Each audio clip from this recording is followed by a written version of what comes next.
You are tuned to Dynamite. It's 17 minutes past 8 o'clock here on 3RRR.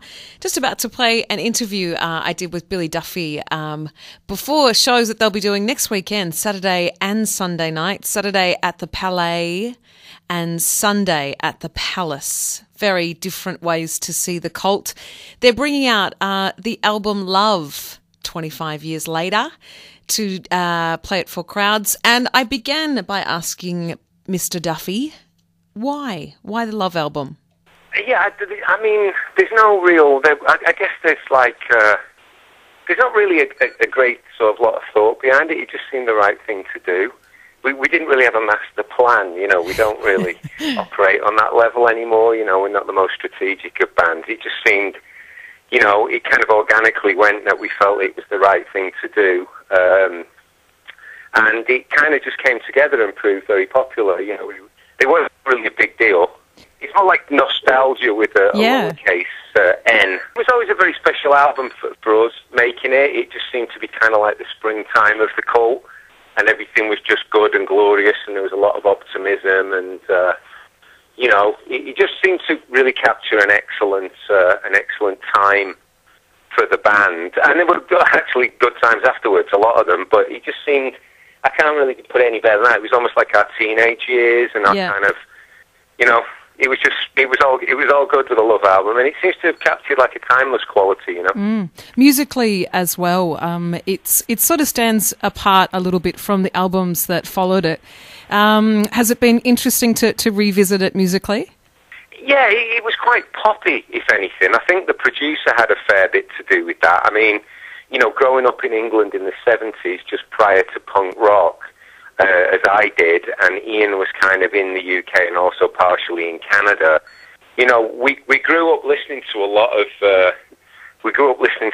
kind of rock music that had kind of a pop element to it, you know, not just glam rock, but kind of like bands that maybe like Thin Lizzy, obviously Bowie, Roxy Music, kind of moving into like Iggy and the Stooges, the New York Dolls, and then punk rock, you know, and that happened when I was kind of 15 years of age, you know, so that was a massive influence on me and Ian, and we were fans of that, but we didn't want to play it. The last thing we wanted to be was a 7/8 version of, you know, the Pistols.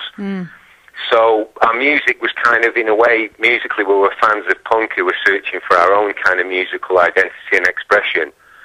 And, you know, the Love album, that sort of part of us came together. But, you know, the thing was, we didn't really want to make the album 7 times, you know what I mean? We did the Love album, I think it captured what we wanted to say, and we moved on quite dramatically with the Electric album, and a lot of the fans, all the fans know the story of the album and how we recorded it twice, and Rick Rubin and blah, blah, blah, you know, and if anybody listening doesn't, Wikipedia it, you know? It's well documented. Yeah, it's kind of well documented, but it was just, you know, we're kind of that kind of band. We just do stuff by instinct. This tour just seemed intuitively the right time to do it. You mentioned punk and growing up in England. The passing of Malcolm McLaren earlier this month, did that bring for you a lot of that time and reflecting back into that period? I mean, well, it was definitely a good time, you know. I mean, and I'm, you know, fortunate and privileged enough to, you know, the kind of friends of the Sex Pistols, friends of mine. One of the Sex Pistols is about 20 feet away from me as we're talking, ironically enough. But that's a whole other story. But it's, yeah, you know, it's a trippy period, and it was a very dramatic thing to grow up with in the UK, you know. Punk rock, it was very life-changing for those of us who happened to be of that generation, and McLaren obviously had a great deal to do with the pulling the strings, you know. He was the art school fashion designer, well-educated, Jewish kind of vaudeville salesman who managed to pull it all together, you know, with a bunch of other people, you know. Let's fast forward to material that you've been writing, and I believe it's at the mastering stage now for something that we'll be hearing later this year. Revisiting the Love album and playing that again, has that influenced the writing that you and Ian have been doing for the latest material? I'd like to think so. It's kind of like we kind of started writing this before we began the Love Tour, so I think it's possibly had an effect later on.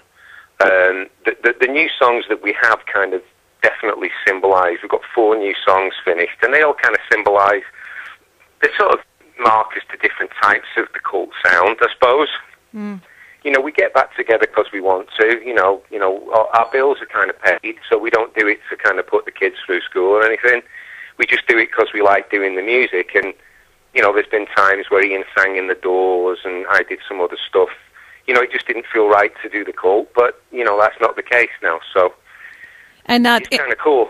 As far as touring goes now for you guys, how different is it from the days when you were doing the Love album and touring that? How different is it now when you're together and you're going around the world?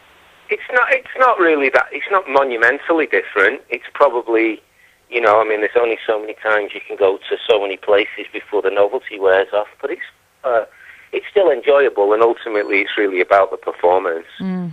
And the on-stage experience, you know, like they say, you know, you get paid for the 23 hours of the day that you're travelling and eating bad food, and the gig you do for free. You haven't been to Australia for 15 years, so too long. It's too long. I think that's a disgrace. No, that's not my fault. Don't blame me. The Love album isn't the only stuff that you throw down on stage, though. You're actually you pay homage to a few of your other albums with a few of the tracks that have been. We just do a bits and pieces of sort of, you know, I guess loosely termed greatest hits. If a band like the Cult has ever had a hit, known songs that people like. Thank you so much, Billy Duffy. We'll be seeing you when you get to town very soon, the next couple of weeks. Absolutely, yeah. I can't even believe it myself. We're going to be all the way down there where the water goes down the bath plug all the way. I know. You can do some experiments. Thank you so much. And my little sailing ship. That's my little right. toy sailing ship that I bring with me on tour, my rubber duck. Oh, good.